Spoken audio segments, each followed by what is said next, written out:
हुआ जब रामलाल की आरती करते समय गर्भगृह में घुस आया एक विशाल शेषनाग, जिसके लाल लाल आंखें और 7 बड़े बड़े फनों को देखकर सारे श्रद्धालुओं में हलचल मच गई। अचानक मंदिर के अंदर इतने बड़े सांप का घुस आना, इतना बड़ा चमत्कार देखकर बड़े बड़े पंडित विशेषज्ञों के साथ साथ अयोध्या मंदिर में पहरा दे रहे हैं। पुलिसकर्मियों के भी होश उड़ गए, लेकिन इसे काफी शुभ संकेत माना जा रहा है। इसके पीछे की सच्चाई जानकर आपके भी होश उड़ जाएंगे। अगर आप एक सच्चे सनातनी हैं तो इस वीडियो को लाइक करें, और आप भी राम मंदिर बनने से बेहद खुश हैं तो कमेंट बॉक्स में जय श्री राम जरूर लिखें, और पूरी सच्चाई जानने के लिए वीडियो को अंत तक देखते रहे। अयोध्या राम मंदिर ने एक अद्भुत इतिहास रच दिया है, जिस दिन का सभी सनातनियों को बरसों से इंतजार था। आखिरकार वह दिन आ ही गया। अयोध्या में बने भव्य राम मंदिर में अब प्रभु ने विराजमान होकर अपने भक्तों को दर्शन दे ही दिए। लेकिन रामलला के प्राण प्रतिष्ठा के बाद राम मंदिर के अंदर ऐसे से अजीब अजीब घटनाएं हो रही हैं, जिसको देख अयोध्या के सारे लोग भी हैरान हैं। आखिर राम मंदिर के परिसर में इतना विशाल सांप आया कहां से, और धरती पर आज तक ऐसा सांप कभी नहीं देखा गया, क्योंकि सांप के सिर पर मणि जैसा कुछ चमक रहा, जिसे निकालने वाली रोशनी सीधे राम की मूर्ति पर जा रही थी। लेकिन आखिर इतना बड़ा सांप आया कहां से, इसके पीछे का रहस्य जान के आप सभी के भी रोंगटे खड़े हो जाएंगे। चलिए मैं इसके बारे में आपको शुरू से बताता हूं। नागपाश प्राचीन काल में उपयोग किए जाने वाला सबसे खतरनाक अस्त्र था। इसका उपयोग शत्रु को बंधक बनाने के लिए किया जाता था। इस अस्त्र को पहली और आखिरी बार उपयोग मेघनाद द्वारा राम और लक्ष्मण पर किया गया था। नागपाश से जब किसी लक्ष्य पर भेदा गया, तब उसमें से हजारों लाखों की संख्या में सांप निकलकर लक्ष्य को पूरी तरह जकड़ लेते हैं, जिससे मूर्छित जाता है और उसकी मृत्यु हो जाती है। दोस्तों, इस सांप के आने का रहस्य भी आपको आगे पता चलेगा, हम जब नागपाश के बारे में जानने की कोशिश करते हैं।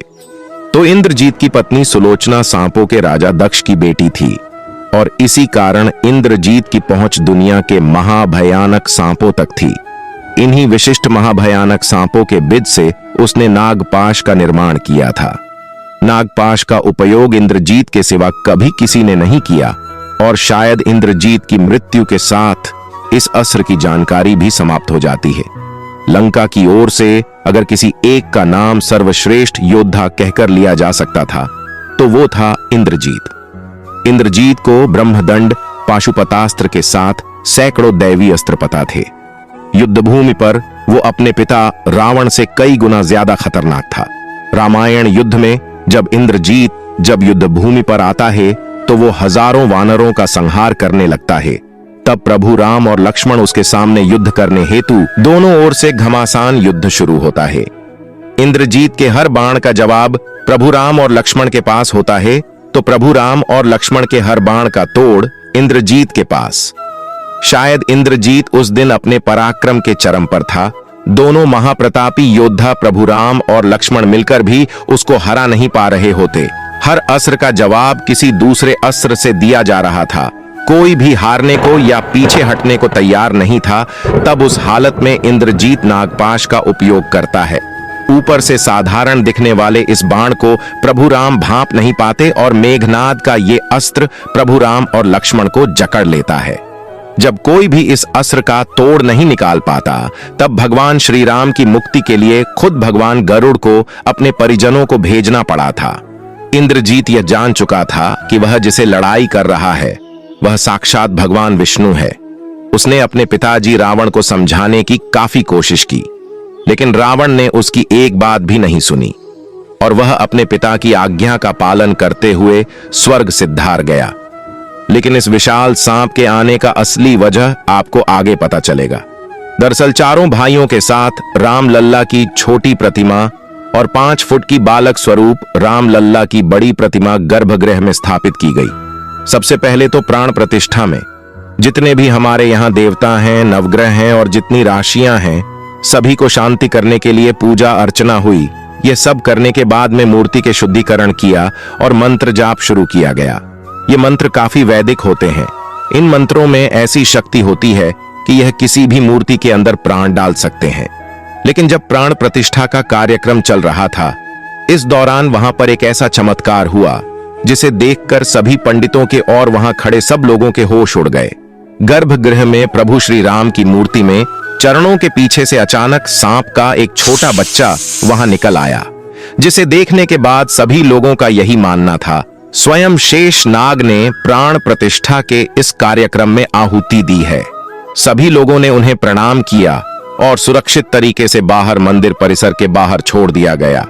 लेकिन सबके मन में यही सवाल था, गर्भगृह बहुत सुरक्षित है, चारों तरफ से अंदर किसी जीव जंतु के आने की कोई संभावना नहीं है, तो सांप को छोटा सा सांप का बच्चा मूर्ति के पैरों में आखिर कहां से आया था? क्या वह वहां पर चमत्कारी रूप से प्रकट हुआ था? और इससे भी बड़ी बात कि यह सांप कोई साधारण सांप नहीं था। सांप के अंदर से एक अलग ही तीज निकल रही थी और उसके सिर पर मणि के आकर्षण चमक निकल रहा था। इसके बाद इस चमत्कार को शुभ संकेत मानकर स्वयं लक्ष्मण जी की वहां पर उपस्थित मानकर पुनः प्राण प्रतिष्ठा का कार्यक्रम शुरू किया गया। अब सबको इंतजार था उन 34 सेकंड का, जिसके दौरान प्रभु श्री राम की आंखों से पट्टी हटने वाली थी। अब हम आपको अयोध्या में बने इस राम मंदिर की कुछ ऐसी हैरान करने वाली विशेषताएं बताएंगे जिसके बारे में आपको भी नहीं पता होगा। और अगर आप एक सच्चे राम भक्त हैं तो वीडियो के साथ अंत तक जरूर। बन रहे मंदिर का निर्माण प्राचीन भारत की नागर शैली में किया गया है। मंदिर की ऊंचाई कुतुब मीनार की लगभग 70% है। अयोध्या में भव्य राम मंदिर भारतीय पारंपरिक विरासत का एक सुविचारित वैज्ञानिक रूप से क्रियान्वित और अद्भुत नमूना है। अयोध्या में लगभग 3 एकड़ भूमि पर बना यह मंदिर 161 फीट ऊंचा, 235 फीट चौड़ा है और इसकी कुल लंबाई 360 फीट है। मंदिर को मजबूत बनाने के लिए खास जोर दिया गया है। इसकी नींव 15 फीट गहरी है और फाउंडेशन पूरी तरह स्टोन से बना है। मंदिर में लोहे या स्टील का इस्तेमाल नहीं किया गया है, जिस कारण यह मंदिर 1000 सालों से भी ज्यादा समय तक सुरक्षित रहेगा। मंदिर का निर्माण इस तरह से किया गया है कि रिक्टर स्केल पर 7 की तीव्रता का भूकंप भी इसका कुछ नहीं बिगाड़ पाएगा। राम मंदिर में कुल 46 दरवाजे लगेंगे। इनमें से 42 पर 100 किलो सोने की परत चढ़ाई है। सीढ़ियों के पास 4 दरवाजे लगे जिन पर सोने की परत नहीं होगी। मंदिर के दरवाजों को महाराष्ट्र की सागौन की लकड़ी से बनाया गया है। इन पर हैदराबाद के कारीगरों ने नक्काशी का काम किया है। मंदिर में राम के दिन भगवान राम का अभिषेक सूर्य की किरणों से होगा। दोपहर के समय जब सूर्य दक्षिण की ओर होगा तब मिरर और लेंस से सूर्य की रोशनी रिफ्लेक्ट होकर भगवान के ललाट पर पड़ेगी।